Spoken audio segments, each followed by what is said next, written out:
Okay, picture this. It's a cozy night. You're lounging with your friends, probably sipping something fizzy, and someone drops this wild nugget. Did you know Tom Petty low-key hated some of the most famous guitarists ever? Yep, that Tom Petty. The chill rock and roll icon with the shaggy hair and smooth southern drawl. Turns out, behind that laid-back vibe was a ferociously opinionated critic of the six-string world. In the very first moments of this video, we get a juicy peek into a side of Petty most fans never saw. The side that didn't just disagree with other guitarists. He practically saw some of them as traitors to rock and roll itself. Forget passive shade. This was full-on rock and roll rage, Petty style. Still poetic, still smooth, but with just enough bite to make you gasp mid-sip. He wasn't just naming names, he was drawing a line in the musical sand. To him, rock wasn't about showing off. It was about making people feel something. So, when a guitarist came on the scene with more flash than feeling, oh, you bet he had thoughts. And according to close insiders, he wasn't shy about sharing them, sometimes backstage, sometimes in interviews, but always with that cutting clarity only Petty could deliver. Welcome to the part of the documentary where the gloves come off and the heartbreaker turns into a heartbreaker with a bone to pick. Chapter 1. When Tom Petty threw shade at Eddie Van Halen. All right, imagine this. It's the late 1970s. Eddie Van Halen is melting faces with solos that sound like lightning in a bottle, and everyone's losing their minds, except Tom Petty. While most were calling Eddie a genius, Tom was over in the corner, arms crossed, saying, "But what's he actually saying with all that?" Boom! That's the moment the drama begins. Tom wasn't into flash. He believed guitar playing should be about emotion, not acrobatics. When someone played Van Halen's debut album during a Heartbreakers rehearsal, Tom reportedly asked, "Can he play one note that matters?" That wasn't just shade. That was a whole eclipse. Things only escalated from there. Petty allegedly turned down monitors when Van Halen played nearby, calling it a circus act with amplifiers. And when Eddie tried chatting backstage, Tom iced him out, big time. Friends said it was the coldest brush-off in rock history. To Petty, Eddie symbolized everything wrong with where guitar was going. Style over soul, speed over substance. This wasn't just a difference in taste. It was a full-on philosophical war over what music is supposed to mean. Chapter 2. When Petty called Ingui Malmstein a shredding calculator. Now, this one's spicy. Let's talk about the time Tom Petty went full rock purist on Ingui Malmstein, the Swedish shred king known for turning guitars into flamethrowers of classical-inspired chaos. While most guitar nerds were geeking out over Malmstein's lightning-fast arpeggios, Tom wasn't having it. Not even a little. To him, Ingui wasn't playing music. He was auditioning for a role in a high-speed math competition. Petty's take? He plays like it's a competitive sport. Music isn't a competition. It's communication. Mic, drop. Things reportedly came to a head backstage at a festival in 1986, when Ingui was warming up nearby. Petty, within earshot, allegedly muttered, "Sounds like someone strangling a cat that swallowed a calculator." Yes, that actually happened, and insiders still laugh about it to this day. But beyond the jabs, this clash spoke to something deeper. Tom saw Ingui's approach as the final nail in the emotional coffin of guitar playing. He wasn't just annoyed, he felt betrayed. "These guys aren't speaking through the guitar," he supposedly told a friend. "They're just showing off their vocabulary." Chapter 3. When Petty looked past the hat and saw right through Slash. Okay, this one might surprise a few of you. Because on the surface, Tom Petty and Slash seemed like they'd vibe. They both loved blues, both respected the roots of rock, and both could tear it up on a Les Paul. But here's the twist. Tom wasn't buying what Slash was selling. To him, it wasn't just about the guitar, it was about the package. And Tom thought Slash was all packaging and no postage.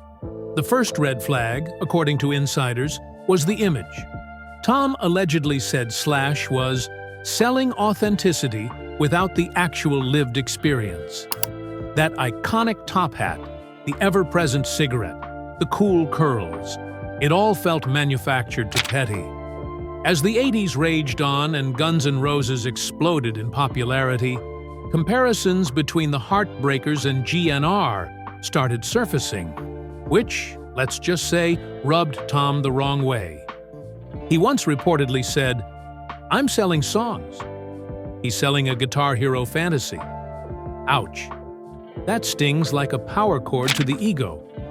And when the two bands shared stages or award shows, witnesses described the vibe as mutual assessment with an edge. To Tom, Slash was cosplaying rock stardom, while he and his crew were out there still bleeding for the music. Chapter 4. When Petty said Metallica was just a jackhammer with guitars. All right, grab your leather jackets and maybe some earplugs, because Chapter 4 takes us straight into the roaring world of heavy metal. And spoiler alert, Tom Petty was not a fan. Specifically, we're talking about Kirk Hammett, the lead guitarist of Metallica, and someone who Petty believed was turning guitar solos into a sonic assault rather than an emotional conversation. Yep, you heard that right. Tom thought Metallica was less band and more audio bulldozer. Let's set the scene. It's the early 1990s. Metallica is on fire. Kirk is shredding like a man possessed, and Tom is backstage somewhere, shaking his head. He reportedly told his bandmates, "They're not trying to connect with you. They're trying to overwhelm you." That quote says it all. To Petty, Hammett wasn't telling stories with his solos. He was blasting through them like a jackhammer through concrete. And don't even mention the wah-wah pedal. Tom apparently couldn't stand Kirk's dependence on it.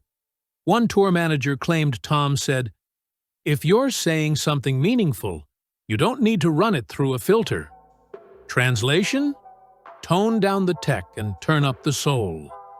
For Petty, less was always more, especially when it came to feeling. Chapter 5. When Petty decided Joe Satriani was all speed, no soul. All right, folks, welcome to the chapter where Tom Petty comes face to face with the instrumental rock titan himself, Joe Satriani. Now, on paper, this matchup sounds like oil and water. One guy built his legacy on heartfelt lyrics and raw emotion, and the other? Well, he's the poster child for blistering guitar solos that sound like they were downloaded from another galaxy. Let's just say Tom wasn't exactly reaching for a Satriani CD anytime soon. To Tom, Satriani represented everything wrong with where guitar culture was heading. He reportedly told producer Rick Rubin, "Guitar without vocals is like a conversation where one person does all the talking. Eventually, you tune out." That was the heart of Tom's problem. It wasn't music. It was a monologue. Things really kicked off around 1987 when Surfing with the Alien became a surprise hit. While the world was vibing with Joe's shredding, Tom sat in the studio muttering things like, "What is he actually trying to say?"